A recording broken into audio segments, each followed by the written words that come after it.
Have you ever done a complete 360 and been surrounded by nothing but basalt?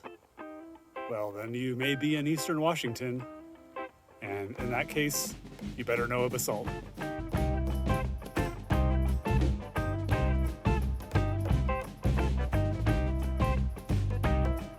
Today on Better Know a Basalt, we are looking for an outcrop of the Pomona Member on Badger Mountain.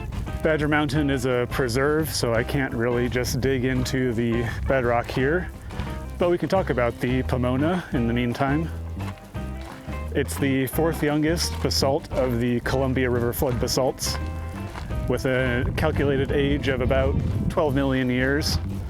They might be a little younger than that, something like 11.2 or so, but a pretty good estimate is about 12 million years. Much like the Elephant Mountain basalt, the Pomona is a single lobe in the ancestral Salmon River and has two lobes in the Pasco Basin, or Columbia Basin, out this way. It thins on ridges, probably like on the Badger Mountain here. And I'm not sure if any of this material is Pomona.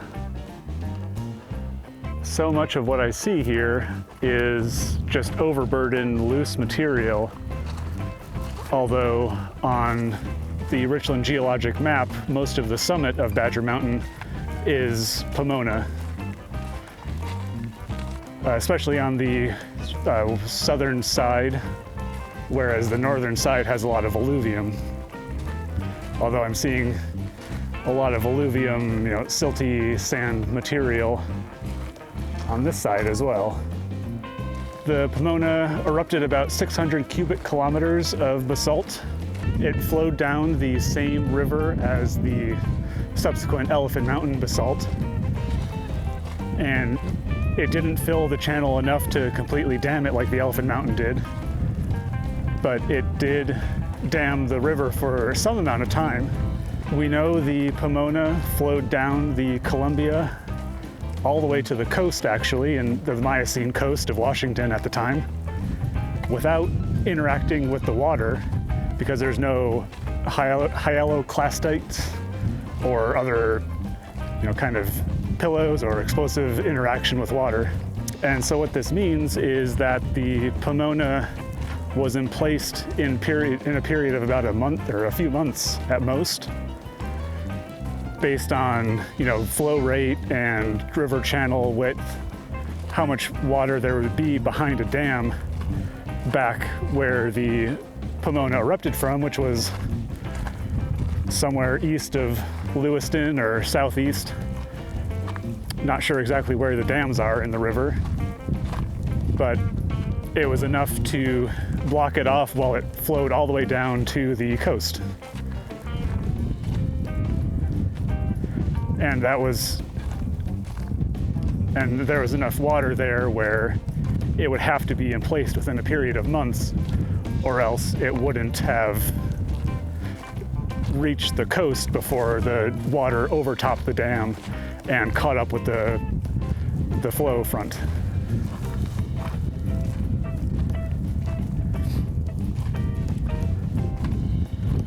I'm not seeing any really obvious in situ outcrops here, unfortunately.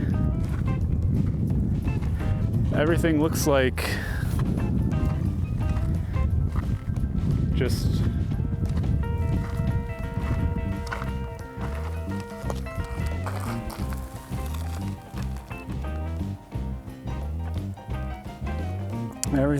just out of place, loose, blocky.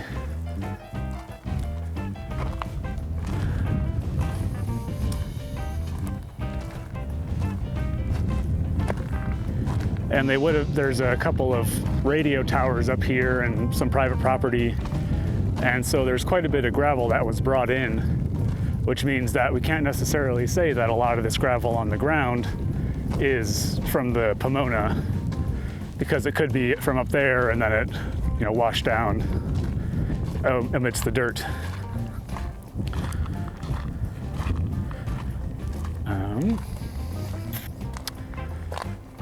If we were able to see an outcrop of the Pomona here, there's two main flows of the Pomona.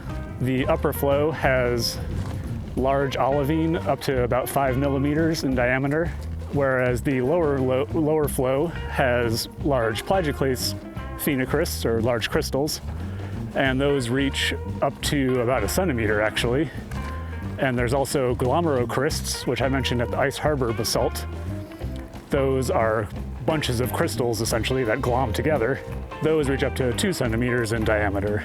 So there can be some pretty decent sized crystals in the Pomona, if only we could find some.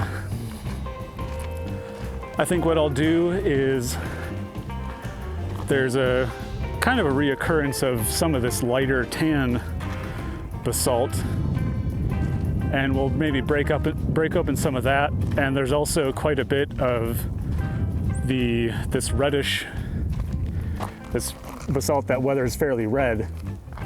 So maybe some of that is the Pomona, and maybe we'll break open both of those and see what we can see, and maybe we'll be able to identify the Pomona that way.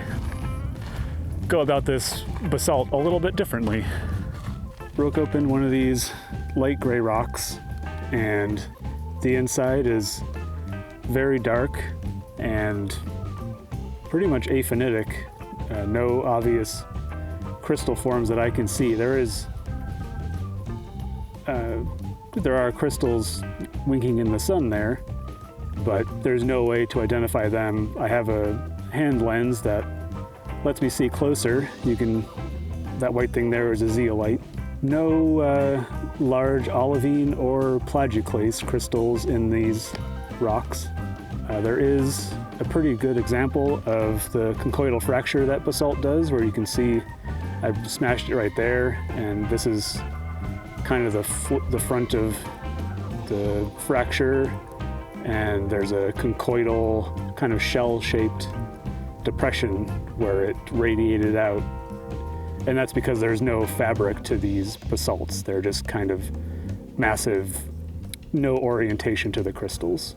Not every stop is a winner, but we did learn a few things about the Pomona basalt today, and I hope you'll join me next time as we get to better know a basalt.